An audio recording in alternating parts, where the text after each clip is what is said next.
Halo, salam arsitek pintar. Kali ini kita akan bahas bagaimana trik arsitek secara mudah bisa menentukan titik-titik kolom dan bagaimana pembalokannya dengan contoh bangunan 2 lantai dengan ruangan atas tidak sama dengan ruangan bawah. Cara untuk menentukan di mana titik-titik kolom dan bagaimana pembalokannya untuk rumah tinggal 2 lantai. Nah, salah satu caranya seperti ini. Dari denah yang ada kita akan bandingkan dengan membuat layer atau blended, kita campur antara lantai 2 dan lantai 1. Nah, seperti ini. Supaya apa? Supaya akan terlihat di mana posisi titik-titik pertemuan yang bakal jadi kolom, dan ini sangat memudahkan. Dari sini akan kelihatan overlaynya, jadi titik-titik temunya antara ruangan lantai 1 dengan lantai 2. Nah, lazimnya dan bisa sekali digunakan oleh arsitek, ruangan lantai 2 tidak mesti sama persis dengan lantai 1, karena disitulah peran keahlian dari arsitek yang sangat menentukan di mana posisi kolom dan baloknya. Di sini terlihat, nah bagian ini ke sini itu sama persis ya, dinding-dinding atas dan bawah, tetapi di bagian sini nih, kamar mandi atas ternyata lebih melebar, terjadi pergeseran. Kemudian ruang tidur di sini juga berbeda. Ruang tidur utama di lantai atas itu lebih besar daripada ruang tamu yang di bawah, sehingga terjadi pergeseran di sini. Balok di sini, dinding di sini tergeser dari dinding di sini. Juga di sini, dindingan di sini bergeser. Nah, itu yang akan mempengaruhi nanti pembalokannya. Langkah berikutnya adalah kita menentukan titik kolom mulai dari yang bagian atas dulu. Jadi kita hilangkan lantai satunya. Nah, di sini pada lantai 2 kita akan menentukan di mana titik-titik kolomnya. Nah, lantai 2 ini adalah posisi menopang atap. Jadi misalnya di sini kita tentukan titik kolomnya ada di sini, di sini, di sini, sini, ini. Nah, ini ada bagian yang dark. Kita tentukan dulu ya. Biasanya terletak di sudut-sudut ruangan. Lalu bagian tengah, nah ini kita tentukan dulu titik kolomnya. Di sini juga boleh, di sini juga mungkin ada, di sini juga ada. Biarkan dulu walaupun banyak. Nah, ini sudah kita tentukan awal titik kolom di lantai 2. Kita balik, tampilkan lantai satunya. Nah, kan terjadi pergeseran ini, pergeseran tiang. Nah, kelihatan. Jadi ada tiang-tiang atas yang tidak selalu sama di dinding lantai satunya.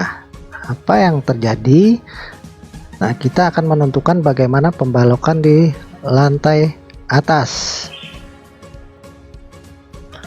Untuk pembalokan lantai atas, kita akan melihat ya, di mana kita menaruh balok.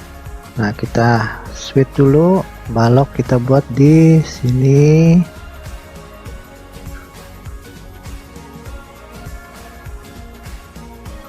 Balok ini gunanya adalah menopang dinding atas.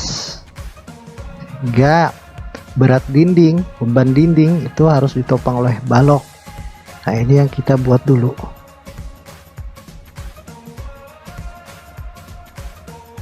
Ini terlihat di sini.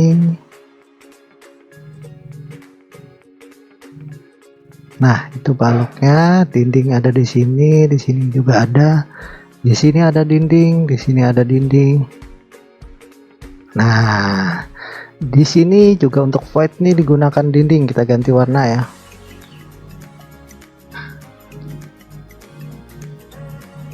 Nah, inilah sistem pembalokan ya. Lalu apa yang terjadi?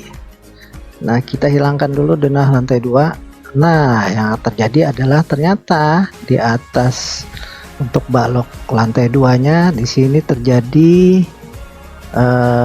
apa ya, split, pergeseran, overlapping ya balok. Nah, gimana caranya kita menentukan nih di mana kolom dan bagaimana pembalokannya?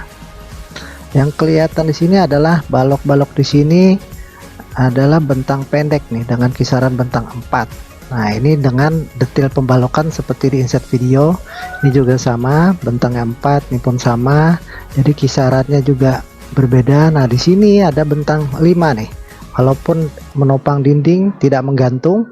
Yang sini 3, di sini 4. Nah, di sini yang panjang. Di sini terjadi overhang atau arsitek biasa nyebut cantilever. Di sini balok bentang 3, sini 3,5. Jadi rata-rata pembalokan untuk rumah tinggal ini lantai 2-nya adalah dengan bentang rata-rata 4 meter. Tetapi yang kelihatan di sini ada bentang khusus nih. Sini bentang 5 dan ini menggantung. Sementara yang di sini adalah bentang 4 dengan menggantung. Jadi bawahnya tidak ada dinding karena bawah sini adalah ruangan los, ruangan luas di lantai 1. Prinsip dalam struktur dalam menyusun kolom itu adalah lebih baik menerus dari atas ke bawah. Tetapi jika secara arsitektural tidak memungkinkan, maka bisa dibuat bergeseran. Tetapi kita menentukan di mana cara menyalurkan bebannya terhadap balok. Nah, yang awal kita tentukan nih, yang paling mudah kita lihat mana titik-titik kolom bawah yang bisa langsung menerus dari atas seperti di sini. Sini bisa, di sini bisa, ini menerus, di sini bisa, di sini bisa, ini kemudian ini juga bisa, ini masih bisa, ini bisa. Nah, sementara yang di bagian bawah kita tentukan seperti sini, kolom di atas sini berarti harus kita alihkan nih. Di sini kita tambahkan kolom karena bergeser supaya lebih kuat, kita double, di sini ada. Lalu balok yang di sini bergeser, kita tambahkan nih. Di sini bisa, di sini bisa, atau dua-duanya. Nah, lebih baik.